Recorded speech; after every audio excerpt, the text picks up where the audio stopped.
Namaste. Welcome back.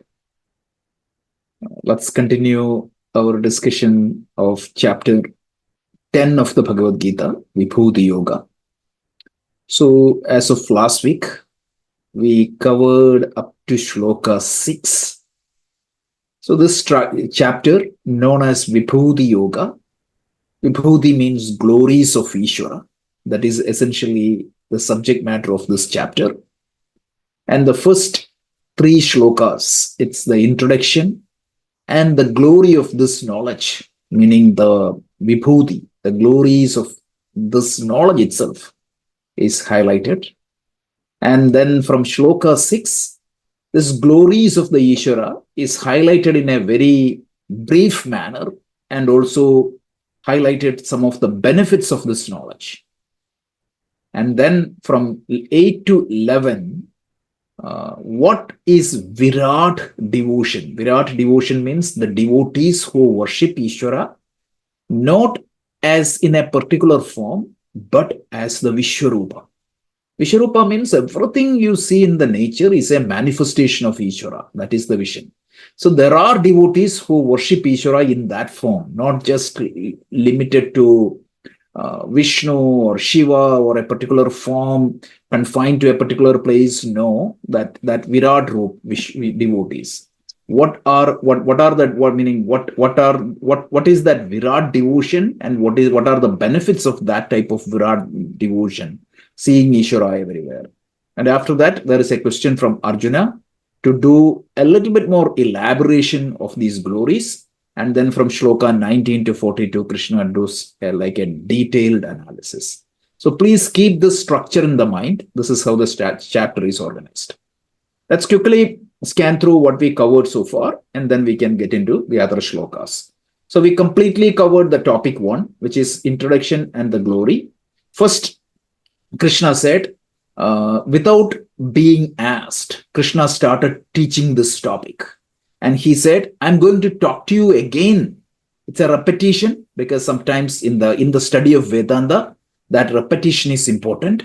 So I'm going to teach you again the nature of myself, which I'm going to teach you out of love because I love you and I care for your well-being. And I know that this teaching is going to bring great joy to you. So that's why I want to teach. That is how Krishna started. Because the student in Arjuna kindled the interest in Krishna. As we always say, when the student is good, the teacher feels always inspired. So that is what happened here. Krishna was very happy with the type of questions and the type of engagement Arjuna was showing. And then Krishna said, nobody other than myself, nobody knows Ishvara in its entirety. Even the self-realized master, they don't know the origins of Ishvara because it's much beyond everyone. Even though the self-realized masters that my nature is Ishvara, but nobody can understand me or the Ishvara in its entirety because my scope is beyond space. My scope is beyond time. So no sages, not even the Devas, they don't understand me completely. That is why it's important that I teach you. And then whoever knows me as the birthless, without beginning, and the Lord of all the worlds, the controller of all the worlds, the governing principle of everything, that person will be freed from the bondage of karma and they will realize my true nature. So the glory of this knowledge and it's what is the biggest benefit that is highlighted in the first 3 verses. And then we went to topic 2. This is where the chapter started. So in the shloka 4 and 5, Krishna highlighted that everything, Ishvara is not just the external manifested world. You can even relate to Ishvara in the external manifested world. When you see like water, you can see that it is a manifestation of Ishvara. When you see sun, you can easily say that it is a manifestation of the Ishvara. Krishna said, my scope is not just limited to the external manifestation of the Ishvara, but every thought, every knowledge you have, all the inner qualities and dispositions, again it's me. Just like there is an external world, there is an internal world. In that internal world, there are thoughts, there are emotions, there are pranas, and everything is me.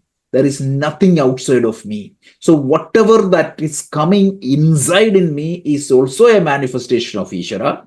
What is manifested in the external world as the physical matter, that is also me.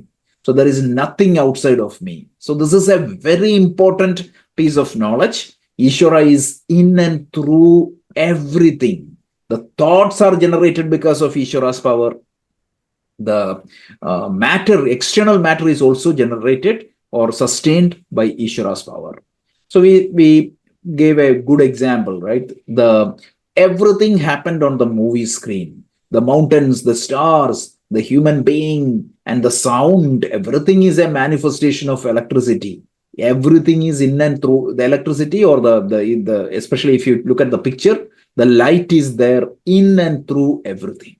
But the light is not affected by the goodness done by that particular good character, and also the evil act done by an evil actor. Absolutely not.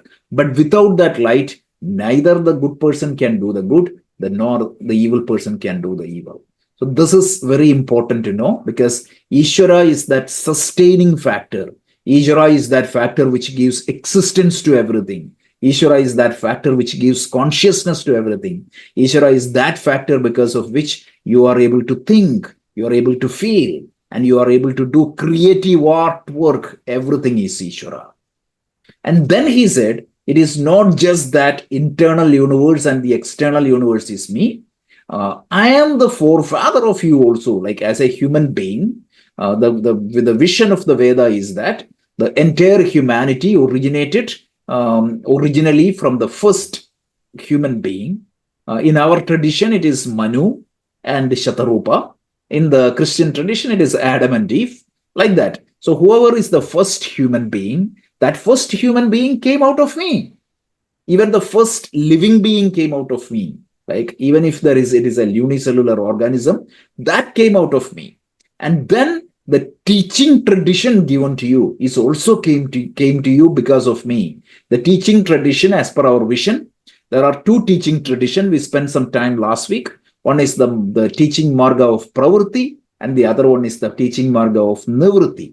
Pravritti means the life of activity, hard work, external work, everything. And that is taught by the Sapta Rishis, that is the tradition. And the path of nivritti, which is the path of contemplation, meditation, and spiritual activity, that is taught by the four Kumaras, Sanat Kumara, Sanaka, Sanandana, Sanadana. The other one is the seven rishis, like as Atri, Marichi, Vasishta, all those seven rishis. So everything, so your external world came out of me, your internal world came out of me. I am your consciousness. It's not just that. I am your meaning your forefathers came out of me. So I am your ultimate forefather. And the teaching tradition of you also came to you from me. This is what we saw last week. So that much we covered in the previous class. Any questions or any comments? This is what we covered up to in the last class. Okay. So let's continue these topics. So please pay attention. This is typically read and event, but we are going to take time, and we are going to unpack and double click on each of these words and do a deep dive. Because right now we studied up to 9th chapter. So this is the time for us to get into the details of the Gita, right? So let's go to the details. Let's listen to the chanting first. So first we will listen to Shloka number 7. Etam vibhutim yogancha mama yo vetti tattvataha sovikampena yogena yujyate natra samshayaha. So this shloka is mainly focusing on talking about the glory of Ishvara. what is the glory of the Ishvara. So let's deep dive into each of the topic. So the first one, Krishna talks about Vibhuti. Vibhutim, the word Vibhutim in this shloka, refers to the divine manifestations or the glories of Ishvara visible in the universe. So every glory in this universe, everything magnificent, everything extraordinary, such as the natural beauty in the universe. When you look at the Niagara Falls, when you look at the Grand Canyon, when you look at every natural wonders of the universe, you see there is a brilliance there. When you look at Himalayas, when you look at that beautiful Ganges, when you look at the beautiful trees, everything in the universe, everything, every manifestation in the universe, it won't happen randomly, right? It is impossible for any human being even to think and design such a system, such a self-sustaining system.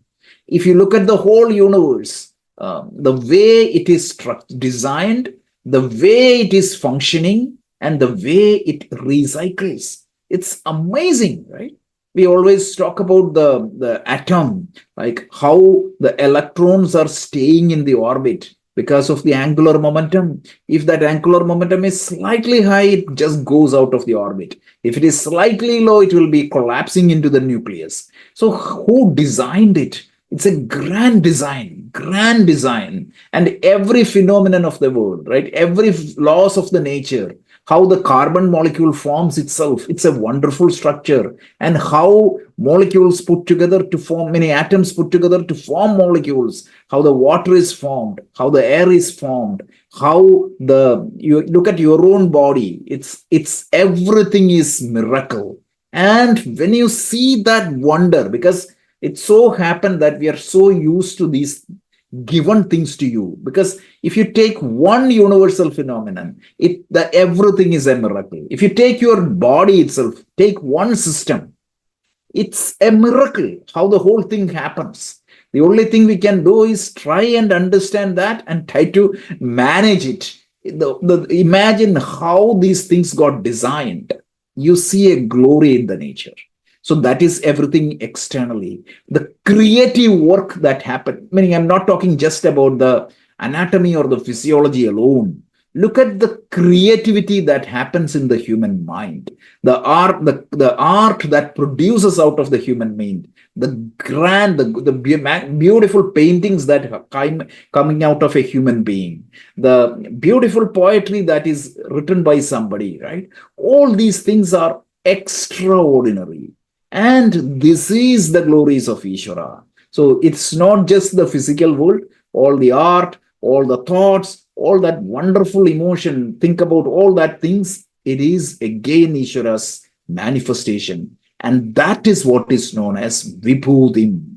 So Vibhutim means every manifestation of in the universe. So this glory, which is the Evam Vibhutim, this glory of Ishvara. Then what happens? Another word, Evam Vibhutim Yogam Cha. So the one who knows my Vibhuti and Yoga.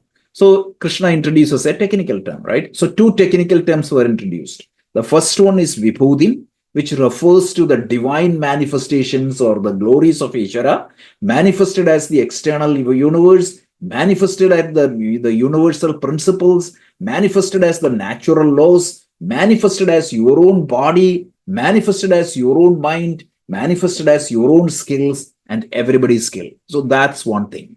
The second one is called Yogam. The word yoga is very complicated, as we all know, and it has multiple meaning depending upon the context it is being used. So here the word yoga is neither samadhi nor union, nothing.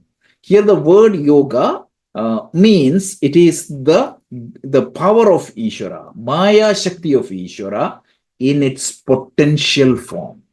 So here the word yogam, yoga refers to the hidden power of Ishvara in its potential form. So let's say that the creative potential, right? So before something gets manifested, it is there as potential. So this divine power of Ishvara, which gets manifested from time to time. The universe was there as potential form earlier, and that is called the Yoga Maya or Maya Shakti, all those things. So anybody who knows my Vibhuti and yoga of mine, so the one who knows the manifestations of me, the one who recognizes me in the manifestations of the world, and also the one who understands the power, the potential in me, and then he say, he who knows this in its entirety, yo veti tattvataha. That word is also an interesting word. So yo veti tattvataha means whoever understands my glory and the potential power in its entirety, it's not a superficial understanding. It's understanding my glories in its entirety.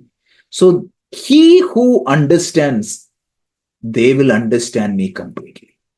So the person who sees Ishvara everywhere, the person who sees Ishvara's glory in my own creative work, the person who sees Ishvara's glory in the potential energies of the universe, and he who understands that, he understands Ishvara's nature.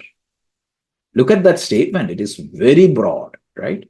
He who knows this glory, which is Vibhuti, and the divine power or yoga or the Maya Shakti of mine, Mama, is united, meaning the person who understands this, he cannot but just have that unconditional devotion to Ishvara. So a technical term is used, avikampena yogena. Vikampa means shakeable. Avikampa means unshakable. So such a person who sees, like when my intelligence works, meaning typically an arrogant person thinks that it is my skill. That creates arrogance. But when I see Ishvara's glory in my own skills, when I see Ishvara's manifestations in everything in the universe, I will develop an unshaken universe, an unshaken devotion, unshaken respect, unshaken like connection with Ishvara. And Krishna say, there is no doubt. Natra samshaya. There is absolutely no doubt about it. So Krishna is saying that when you understand me in its entirety, naturally you will develop that devotion to me. That devotion, look at the way the bhakti coming here. I just wanted to take that opportunity and introduce that bhakti. Usually people that think that the jnana or the knowledge of the Ishvara will come after the bhakti. But here it is the other way. Once you understand the Ishvara, once you try to, and that's why in Vedanta, it is said that the God need not be feared or afraid of. God needs to be understood. When you understand Ishvara as the glories of the nature, inner glory and external glory, and also the creative potential, naturally all your arrogance will go and you will see yourself as an instrument in Ishvara's hand, and that will develop unshakable bhakti, unshakable devotion. And Krishna say that this is my guarantee.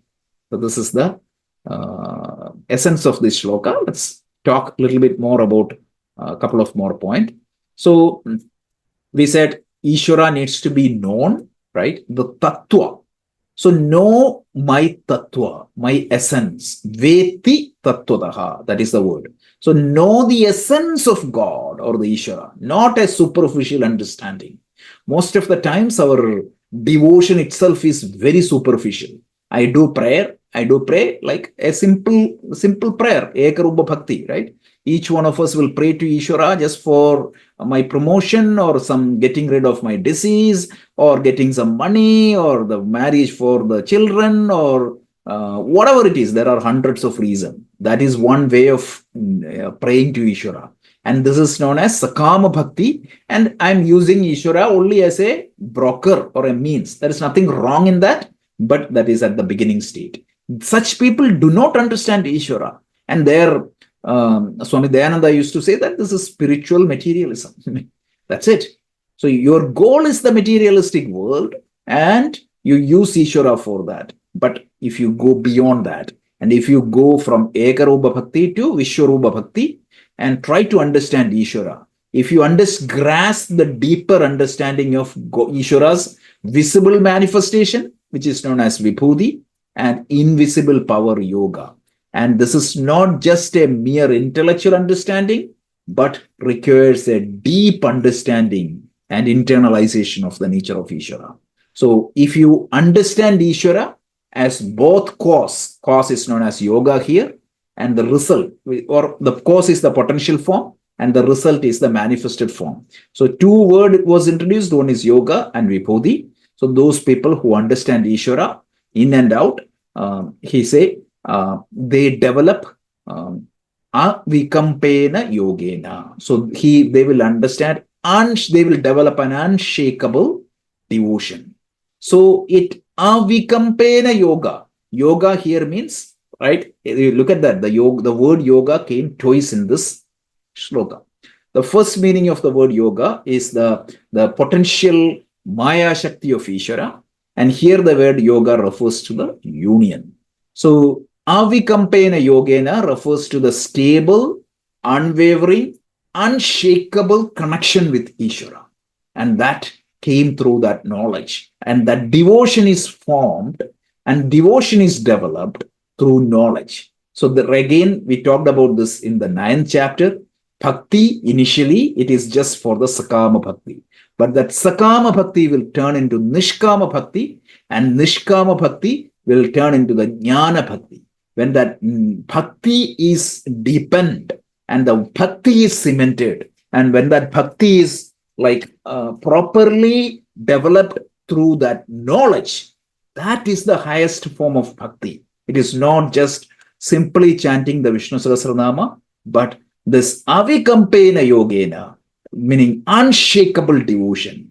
You see, typically some devotees, when a tragedy happens to their life, you see that their devotion get changed, shaken. People used to go to temple every day, but when something happens, some terrible thing happens in their family, unfortunate thing. But what happens? Their devotion also gets shaken at the preliminary stage. But if somebody's devotion is this avikampena yogena, meaning avikampena,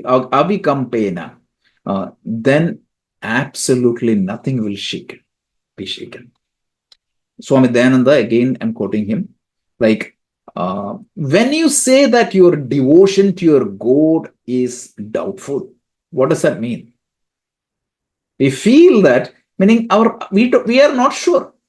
We thought that there is a God. We prayed to the God thinking that the God will take care of everything for us. And when that belief got shaken, what happened? It's a belief. It's not a conviction. There is always a difference between a belief and a conviction. Belief is subjected to correction. You are assuming that is to be true, which could be subjected to correction upon the verification. Once upon a time, we believed that the earth was flat. That was the belief. But once the data came in, that belief was subjected to correction upon verification. So here, but for a person who understood Ishvara, it's like whatever tragedy one goes through, any doubt on the fact that 2 + 2 = 4. So because it is conviction, it is clear to them, it is already in them. So that type of knowledge they will develop. And Krishna says that there is absolutely no doubt, no need to think about anything. Once you understood Ishvara, you will develop that type of bhakti, and that is the greatest form of bhakti. So that is the key message of this shloka. So Krishna's guarantee. So, and also this shloka is talking about the integration of knowledge and devotion. We always think that, or some Vedantic, meaning if you study a little bit of Vedanta, people think that devotion is completely a separate path. Karma yoga is a separate path. Jnana Yoga is a separate path. Hatha Yoga is a separate path. This is what people think. Look at the beautiful way of synthesizing knowledge and bhakti. None of these things are separate. There is only one spiritual practice, and you can use bhakti, and you can use all those things fits nicely. So that holistic approach is presented here. So that's the main message of this shloka. So let's continue. Oh, okay, one more point. This is very interesting because what is the biggest, meaning three elements of devotion that is called out? The first one is Vibhuti, understanding the visible manifestation of Ishvara, right? And because it is visible to me, I can see the manifestations in the world. I can see the glories of the creative work coming out of me. And then recognizing the unmanifested power. So you start with the manifested, visible manifestations of Ishvara, and then you extend that understanding to the unmanifested power of Ishvara, which is known as yoga. And then what happens? You develop that avikampena yogena. You develop that unshakable devotion through the comprehensive knowledge of Ishvara's Vibhuti and yoga. And then what is the greatest practical application of this sloka? So here, first you start with understanding. Right? You understand the divine manifestation, and then you progress your insight. What is the hidden power? And then cultivate the devotion. And the guarantee of the Krishna is, once you do that, you will have that firm, unwavering spiritual path. This is what it is. So this is the key messages of this shloka. Now let's go to shloka 8.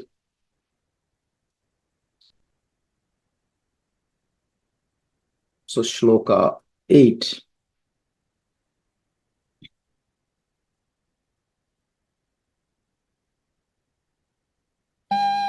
Aham sarvasya prabhavah mattas sarvam pravartate iti matva bhajante mam buddha bhava samanvitaah. Another beautiful shloka. So let's see the literal meaning, and then we will deep dive into the larger meaning. So he tells, sorry.